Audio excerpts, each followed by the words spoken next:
आज से लगभग कई हजारों साल पहले त्रेता युग में राम और रावण के बीच बहुत भयानक युद्ध भइल रहे। जमन रावण अपन भाई कुंभकर्ण के समेत अपन बड़ा बड़ा दिग्गज योद्धा लोगन के युद्ध के आग में झोंक के पहले ही खो चुकल रहे। तब रावण बहुत गुस्सा में आके अपन एगो विशाल सेना के लेकर के श्री राम और वानर सेना के सामने रणभूमि में खुदे उतरे के मन बना लेने रहे। तबे रावण के सबसे प्यारा प्रलयनकारी बड़का बेटा मेघनाद आपन पिता रावण के सामने आ खड़ा भइल और मेघनाद यानी इंद्रजीत के रहत आपन पिता रावण के युद्ध भूमि में ना जाए के कहे लगल। जेकर बाद मेघनाद के क्षमता, उत्साह और आत्मविश्वास साथे समय के मांग के भी देख के रावण अपन सबसे प्रिय पुत्र मेघनाद के रणभूमि में जाए खातिर अनुमति दे देलस।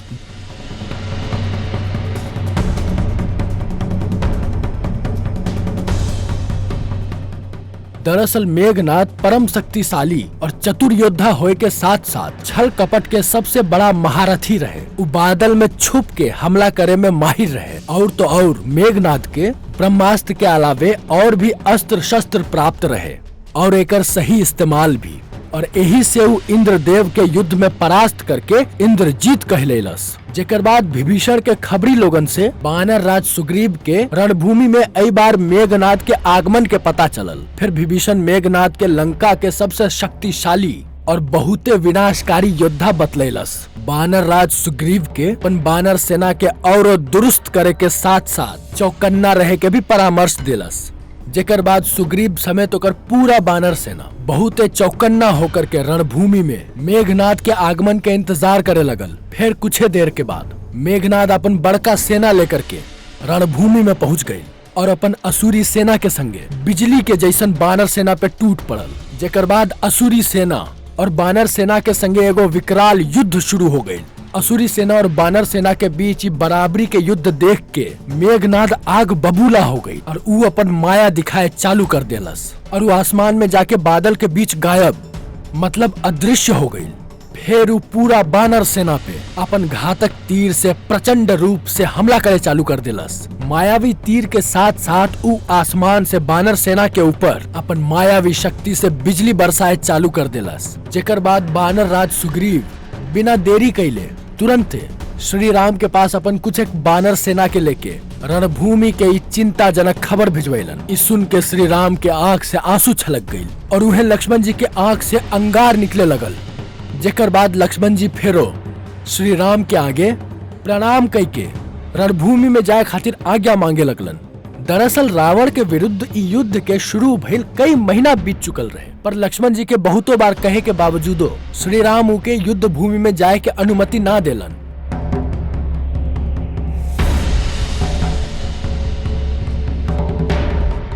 कहे के श्री राम के युद्ध भूमि के शुरू होने से पहले ही मेघनाद के मृत्यु के राज विभीषण के द्वारा पता चल गए रहे।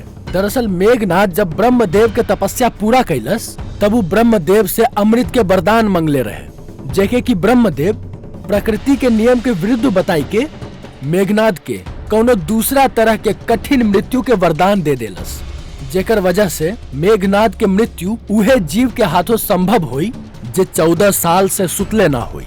और ये वरदान के मुताबिक पूरा सृष्टि में लक्ष्मण जी एगो ऐसन जीव रहलन जे लगातार 14 साल से अपन नींद के छोड़ले रहलन। और ये बात के समझ के श्री राम पहलुक बार लक्ष्मण जी के युद्ध में जाए खातिर आज्ञा दे देलन। कहे कि यही बार रणभूमि में मेघनाद मतलब इंद्रजीत पैर जमा के जो बैठल रहे। फिर युद्ध भूमि के मैदान में मेघनाद वानर सेना के ऊपर अपन बिजली जैसन ताकत बरसावते रहल कि अचानक लक्ष्मण जी उनकर सामने खड़ा हो जाएलन और मेघनाद के युद्ध के खातिर ललकारे लगेलन। जेकर बाद मेघनाद लक्ष्मण जी के मजाक बनाए के श्री राम के साथ में लेके युद्ध करे खातिर कहे लगल। जेकर बाद लक्ष्मण जी मेघनाद के खातिर खुदे के पर्याप्त बताई के मेघनाद के ऊपर अपन पहला प्रहार कर देलन, जेके मेघनाद बिच्चे में नष्ट कर देलन। फिर मेघनाद लक्ष्मणों के ऊपर अपन तीर से प्रहार करे लगलन, जेके लक्ष्मण जी बिच्चे रास्ता में बहुत तेजी से नष्ट करे लगलन। ऐसे ने बहुते देर तक दोनों योद्धा एक दूसरे के ऊपर बहुते प्रकार के तीर से प्रहार करे लगलन। लेकिन कुछ देर के बाद लक्ष्मण जी मेघनाद के ऊपर भारी पड़े लगलन, जेके देख के मेघनाद छल कपट के सहारा लेवे के सोचलन। जेकर बाद उ प्रबल तेज गति से बादल के बीच जा छुपल और बादल के बीचे से लक्ष्मण जी के ऊपर तीर से वार करे लगल। लेकिन इहो से लक्ष्मण जी विचलित ना भइलन। उ निरंतर मेघनाथ के हर प्रहार के जवाब देत रहलन। जेकर बाद मेघनाथ अपन माया से लक्ष्मण जी के ध्यान खाली अपन तीर के प्रहार पे ही केंद्रित कर देलन और दूसर तरफ वो अपन माया के इस्तेमाल करके लक्ष्मण जी के पीठ के पीछे शक्ति बाण से एगो जोरदार घातक प्रहार कर देलस। जैसे लक्ष्मण जी मूर्छित होई के जमीन पर गिर गईलन और यहाँ मेघनाथ यानी कि इंद्रजीत जोर से ठहाका लगा के ऊपर बादल से युद्ध भूमि पर मूर्छित पड़ल लक्ष्मण जी के ऊपर दोबारा से अपन तलवार से प्रहार करे खातिर कूद पड़ल। लेकिन मेघनाथ जैसे ही मूर्छित पड़ल लक्ष्मण जी के समीप पहुंचलन ओकर छाती में एगो जोरदार गदा से प्रहार भइल। जैसे मेघनाथ कोसों दूर जा गिरल और उ प्रहार के और ना बल्कि खुद राम भक्त श्री हनुमान जी कैलन। फिर हनुमान जी युद्ध भूमि में मूर्छित पड़ल लक्ष्मण जी के उठा के राम जी के पास लेलन। फिर लक्ष्मण जी के मूर्छित अवस्था में देख के श्री राम घोर निराशा के अंधेरा में डूब गईलन और रोई रोई के अपन बुरा हाल क लेलन। तभी विभीषण इस दुख के समय में एगो नया उम्मीद के किरण जगैलन और सुषेण वैद्य के नाम लेके उके ही शक्ति बाण के प्रभाव के खत्म करे वाला पूरा लंका के सर्वश्रेष्ठ और अनुभवी चिकित्सक बतेलन। जेकर बाद तनिको देर करे बगैर हनुमान जी तुरंत विभीषण से सुषेण वैद्य के पता पूछलन और लंका नगरी के तरफ उड़ गईलन। और लंका नगरी पहुँचे के बाद हनुमान जी सुषेण वैद्य के घर के अंदर सूतल पैलन। जेकर बाद हनुमान जी बिना समय बर्बाद कैले उनकर घर के जमीन से उखाड़ी के सुषेण वैद्य समेत पूरा घर के अपन हाथ में लेके लक्ष्मण जी के सामने रख देलन। और वह दूसरा तरफ लंका में खुशी के माहौल रहे जहाँ रावण और मेघनाथ के संगे पूरा लंका खुशी से झूमत रहे। काहे कि रावण के लगत रहे इस शक्ति बाण के आघात से लक्ष्मण के बचे तो नामुमकिन बा। साथे लक्ष्मण के मरे के बाद श्री राम हनुमान के समेत पूरा बानर और भालू सेना टूट जाई और लंका से वापस चल जाई। और यहाँ एक बड़का हलचल से सुषेण वैद्य के नींद खुल गई और वो अपन घर के लंका में ना देख के डर गईलन।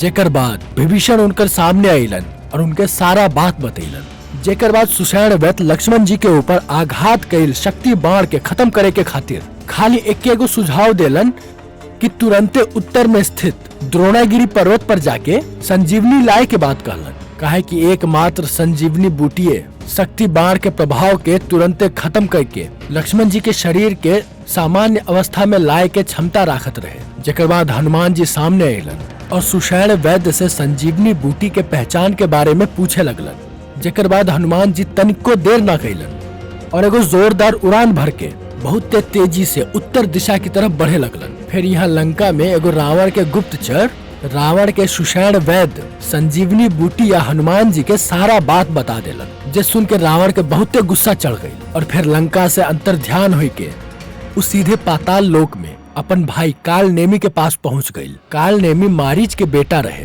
काल नेमी हो अपन बाप के जैसन मायावी और बहुते शक्तिशाली रहे। जेकर बाद रावण काल नेमी के सारा बात बताई के हनुमान के अपन माया जाल में फंसा के खत्म करे के आदेश दे देलस। जेकर बाद काल नेमी अपन मायावी ताकत से हनुमान जी के पता लगाई के अपन भेष बदल के एगो साधु के रूप ले लेलन और उहे मार्ग में एगो पहाड़ के चोटी पे बैठ के श्री राम के नाम जपे लगल। और यहाँ हनुमान जी आकाश मार्ग से द्रोणागिरी की तरफ बढ़ते रहलन कि उके अचानक से राम नाम के जाप सुनाई दे लगल। फिर उके सामने एगो पर्वत के चोटी पे श्री राम के नाम जपत एगो साधु दिखाई देलन। श्री राम के नाम जैसे ही सुनलन उ खुद के रोक ना पैलन और पहाड़ के चोटी पे उतर के श्री राम के ध्यान में बैठल उस साधु के प्रणाम कैलन। जेकर बाद उस साधु अपन आँख खोलस और हनुमान जी के एगो खुशी के समाचार सुनैलन। दरअसल उस साधु लक्ष्मण जी के बहुत ही स्वस्थ और कुशल मंगल बतैलन। साथ ही श्री राम के द्वारा लेल गईल एगो परीक्षा मात्र बतैलन। ई परीक्षा में हनुमान जी के पूरा तरह उत्तीर्ण बतैलन। जेकर बाद हनुमान जी आश्चर्य में पड़ गईलन।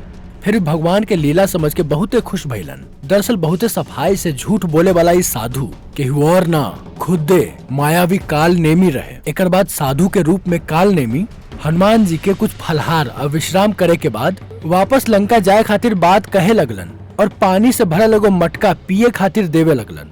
जेके हनुमान जी अपन खातिर पर्याप्त जल ना बा ई कहलन और तनिक बेसी जल के मांग करे लगलन जब उ स्नानो कर सकिहन। जेकर बाद उस साधु हनुमान जी के पर्वत के नीचे एगो नदी में जाए के सलाह देलस। जेकर बाद हनुमान जी उ नदी की तरफ चल गयलन। कालनेमी जो जल देते रहे उ मटका में पिए के पानी के रूप में एगो मायावी घातक विष रहे जेके उ हनुमान जी के पिलाए में नाकाम रहल। लेकिन कालनेमी हनुमान जी के चोटी के नीचे बहत उ नदी में भेज के अपन दूसरा चाल चल चुकल रहे। दरअसल उ नदी में एगो विशाल खूंखार मायावी मगरमच्छ के वास रहे जेकर चंगुल से आज तक केहू न बच पहिले रहे। और यहाँ हनुमान जी उ नदी में स्नान करते रहलन कि अचानक उ विशालकाय मगरमच्छ हनुमान जी के ऊपर हमला कर देलस।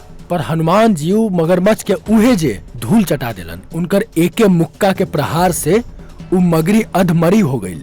जेकर बाद उ मगरी अप्सरा के रूप में प्रकट हो गई और श्राप से मुक्त कराए खातिर हनुमान जी के आभार व्यक्त करे लगल और साथ ही वो हनुमान जी के सावधान करे लगल। उस साधु के एगो मायावी भ्रमित करे वाला असुर बतैलस और रावण के एगो चाल। जेकर बाद हनुमान जी के क्रोध के ठिकाना ना रहल और यहाँ बहुते देर हो जाए के बाद कालनेमी के लागल कि मगरी हनुमान के काम तमाम कर देले हुई कि तभी एगो भारी भरकम मुक्का ओकर मुंह पे आके लगेला और तबे कालनेमी अपन असली रूप में आके बहुते दूर जाकर गिरेला। जेकर बाद हनुमान जी बहुत गुस्सा में आके अपन कुछ मुक्का गदा प्रहार से कालनेमी के काम वही तमाम कर देवेलन और आगे तेज गति से द्रोणागिरी की तरफ चल देवेलन। फिर कुछ क्षण के बाद द्रोणागिरी पर्वत पहुंच तो जावेलन पर ई सब परेशानी के बाद उनके सुषेण वैद्य द्वारा बतायल गई संजीवनी बूटी के पहचान ना हो सकेला। फिर उनके बहुत चिंता होला। ओकर कुछ देर के बाद द्रोणागिरी पर्वत के एगो हिस्सा के ही लंका ले जाए के मन बना लेवेलन। फिर हनुमान जी अपन आकार बहुत विशाल बना लेलन और अपन हाथ के एक प्रहार से उस शिखर के उखाड़ के अपन उहे हाथ में संभालत शिखर के एक हाथ में लेके बहुत तेजी से उड़े लगलन। उड़त उड़त जब वो अयोध्या नगरी के समीप पहुंचलन तो इतना बड़ा शरीर देख के अयोध्या के सैनिक घबरा गयलन और भरत जी के सम्मुख आके सब बात बता देलन। फिर तुरंते भरत जी अपन तीर धनुष लेके आसमान के तरफ देखे लगलन। फिर इतना बड़ा शरीर देख के उनके लगल कि जरूर कोई असुर अयोध्या नगरी पर हमला करे वाला बा। फिर बिना समय गवाए भरत जी हनुमान जी पे तीर से प्रहार करे चालू कर देलन। जैसे हनुमान जी के इ तीर से कोनो खास फर्क ना पड़ल लेकिन उनकर ध्यान नीचे भरत जी पे जरूर आ गई। फिर हनुमान जी भरत जी के पास आई के उनकर सामने आई के जय श्री राम कहे लगलन और साथ में बाण चढ़ाए के कारण भी पूछलन। जे पे भरत जी उनकर विशाल आकार और ऊपर से उनकर हाथ में ही विशाल पर्वत के देख के अयोध्या में आक्रमण होए के अनुमान लगेलन और साथे भरत जी हनुमान जी से श्री राम के नाम के जप करे के कारण और उनकर परिचय पूछलन। जे पे हनुमान जी अपने आप के श्री राम के भक्त कहलन, उनके सारा बात बतैलन। जेकर बाद भरत जी रावण और मेघनाथ के ऊपर बहुत क्रोधित हो गयलन और उनके भी अपने साथ लंका के युद्ध भूमि में ले जाए के बात कहे लगलन। जे पे हैरान होकर हनुमानो जी भरत जी से उनकर परिचय पूछलन। जे पे भरत जी अपने आप के स्वर्गीय दशरथ महाराज के पुत्र और श्री राम के छोटका भाई बतैलन। जे पे हनुमान जी अत्यंत भावुक और प्रसन्न हो गयलन। साथ ही भरत जी के सांत्वना देते हुए लंका के तरफ बढ़ गयलन और यहाँ श्री राम के साथ साथ पूरा बानर सेना हनुमान के इंतजार में बैठल रहलन कि तबे अचानक आसमान के ऊपर एक बहुत बड़ा शरीर नजर आयल और यही में विशालकाय हनुमान जी विशाल पर्वत के संगे समुद्र तट पर कदम रखेलन, सबके हैरान कर देलन। जेकर बाद पूरा वानर सेना में उत्साह भर उठल और जय श्री राम के संगे जय हनुमान के भी जय घोष होए लगल। फिर सुषेण वैद्य तुरंते पर्वत के अंदर से संजीवनी बूटी खोज निकलला और संजीवनी बूटी के निचोड़ के लक्ष्मण जी के जख्म पे लगा देलन। जैसे तुरंते लक्ष्मण जी के जख्म भर गई और तुरंते वो होश में भी आ गयलन। लेकिन होश में आए के बादे फिर पूरा बानर सेना बहुत उत्साह के साथ जश्न मनेलन। जेकर बाद हनुमान जी सुषेण वैद्य के साथ उनकर घर के वापस लंका नगरी में स्थापित करके वापस आ गयलन। फिर ही खबर गुप्तचर के द्वारा लंकेश यानी रावण के पता चलल। जेकर बाद रावण बहुत क्रोधित होके मेघनाथ के वार के विफल बतेलस। जेकर बाद मेघनाथ हारल महसूस करे लगल। फिर रावण मेघनाथ के सांत्वना देवे लगल और याद दिलेलस ब्रह्मदेव के द्वारा देवल गल एगो वरदान, जेकर माध्यम से मेघनाथ अपन कुल देवी निकुंभला देवी के तांत्रिक यज्ञ पूरा कर लेवेला तो ओके ऐसन एगो दिव्य रथ प्राप्त हुई जमन बैठ के उ युद्ध करी तो ओके केहू न हरा सकेला।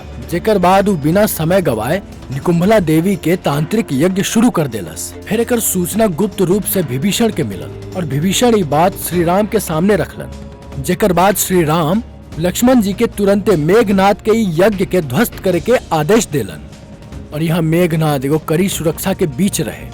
अपन कुल देवी निकुंभला के तांत्रिक यज्ञ करते रहे कि अचानक वहाँ लक्ष्मण जी और विभीषण के साथ बानर सेना कड़ी सुरक्षा के ध्वस्त करत मेघनाद के सामने आ जाएलन और लक्ष्मण जी यज्ञ में बैठल मेघनाद के गुस्सा दिलाए वाला कड़वा कड़वा बात कहे लगेलन, जेपे मेघनाद अपन आपा खो के स्वयं अपन यज्ञ के बीच में नष्ट कर देवेला। जेकर बाद लक्ष्मण जी मेघनाद के कल सुबह में रणभूमि में मिले खातिर कह के जाएला। फिर भोर होए के साथ साथ लक्ष्मण जी के संगे हनुमान जी, अंगद पूरा बानर सेना रणभूमि में फिर युद्ध करे खातिर अपन पैर जमा देवेलन और यहाँ लंका में मेघनाद युद्ध के तैयारी में जुटले रहेला कि तभी रावण रणभूमि में जाए खातिर रोक देवेला, काहे कि यज्ञ असफल हो गए रहे। जेकर बाद मेघनाद अपन पुत्र कर्तव्य, लंका के गौरव और खुद के स्वाभिमान के बात कह के रणभूमि के तरफ जाए लगेला। जेकर बाद युद्ध के शंखनाद होला। फिर लक्ष्मण और मेघनाद के सेना आपस में टकरा जाएला। जेकर बाद एगो भयंकर अविस्फोटक युद्ध फेरो शुरू हो जाएला, जहाँ के बानर सेना और असुर सेना एक दूसरे पे टूट पड़ेला। फिर यहाँ लक्ष्मण जी या मेघनाद एक दूसरे के ऊपर तीर के बारिश कर देवेलन और यहाँ हनुमान जी या अंगद बहुत तेजी से असुर सेना के सर्वनाश करे लगेलन और यहाँ मेघनाद और लक्ष्मण जी के बीच में तमाम अस्त्र शस्त्र के प्रहार के बावजूदो युद्ध के कोनो परिणाम न निकलत रहे और वो लक्ष्मण जी के ऊपर पशुपातास्त्र के प्रयोग कर देलस। जेके देख लक्ष्मण जी हाथ जोड़ के खड़ा हो गएलन, जेकर वजह से पशुपातास्त्र बाण वापस आ गई। जेके देख के मेघनाद अचंभित हो गई। जेकर बाद वो अपन दूसरा अस्त्र नारायण अस्त्र के लक्ष्मण जी के ऊपर प्रहार कर देलस। जेके देख के लक्ष्मण जी फेरो हाथ जोड़ के खड़ा हो गएलन, जेकर वजह से नारायण अस्त्र भी लक्ष्मण जी के बिना कोनो नुकसान पहुंचाए वापस आ गई। दरअसल लक्ष्मण जी शेषनाग के अवतार हुवन, जेकर वजह से पशुपातास्त्र और नारायण अस्त्र बिना कोनो नुकसान पहुंचाए वापस आ गए रहे। ई देख के मेघनाद समझ गए कि हो ना हो लक्ष्मण हो या श्री राम, ई दोनों कोनो देवीय शक्ति के अवतार हुवन। जेकर बाद मेघनाद रणभूमि से अंतर्ध्यान होके सीधा लंका पहुंच गए रावण के पास। जेकर बाद मेघनाद अपन पिता रावण के इशारा बात बतैलस। जेकर बाद रावण अपन बेटा के थाकल कह के आराम करे के सलाह दे देलस। जेकर बाद मेघनाद बहुत क्रोधित होके रणभूमि के तरफ वापस चल गई, पर जैसे ही वो रणभूमि में पहुंचल ओकर आंख फटल के फटल रह गई। दरअसल ओकर पूरा का पूरा असुरी सेना हनुमान अंगद पूरा बानर सेना के हाथों वीर गति के प्राप्त हो गई रहे। फिर वो बादल के तरफ चले लगल। अब बादल में छिप के समस्त बानर सेना के ऊपर तीर के बारिश करे लगल, जेकर वजह से बहुते बानर सेना वीर गति के प्राप्त होए लगल। ई देख के लक्ष्मण जियो मेघनाद के ऊपर तीर के बारिश शुरू कर देलन। बादल में छुपे के वजह से लक्ष्मण जी के तीर मेघनाद के छुओ ना सकत रहे और यहाँ बादल से मेघनाद समस्त बानर सेना के समाप्त करे के साथ साथ लक्ष्मण जी के ऊपर भी तीर के बारिश करते रहे। जेकर वजह से लक्ष्मण जियो संकट में पड़ गए रहलन। इस संकट के घड़ी में हनुमान जी लक्ष्मण जी के सामने खड़ा हो गएलन। फिर वो अपन कंधा पे बैठावे के आग्रह करे लगलन। जेकर बाद लक्ष्मण जी हनुमान जी के इशारा समझ के उनकर कंधा पे बैठ जावेलन। फिर हनुमान जी लक्ष्मण जी के लेके सीधा बादल के ऊपर पहुंच जावेलन, जहाँ पे लक्ष्मण जी मेघनाद के साफ साफ देख सकेलन। जेकर बाद लक्ष्मण जी बिना समय गवाए अपन एगो दिव्य अस्त्र के प्रकट करके सीधा मेघनाद के ऊपर प्रहार कर देवेलन। जेकर वजह से मेघनाद के एगो भुजा कट के सीधे लंका महल के अंदर जा गिरेला। फिर अपन एगो दूसरा दिव्य अस्त्र के प्रकट करके मेघनाद के सर धड़ से अलग कर देवेलन, जे सीधा युद्ध भूमि में जा गिरेला। फेरी देख सभी देवी देवता लक्ष्मण जी या हनुमान जी पे आपन आशीष बरसावे लगेलन और साथे श्री राम जी हनुमान जी के संकट के हरे वाला संकट मोचन बतलावेलन।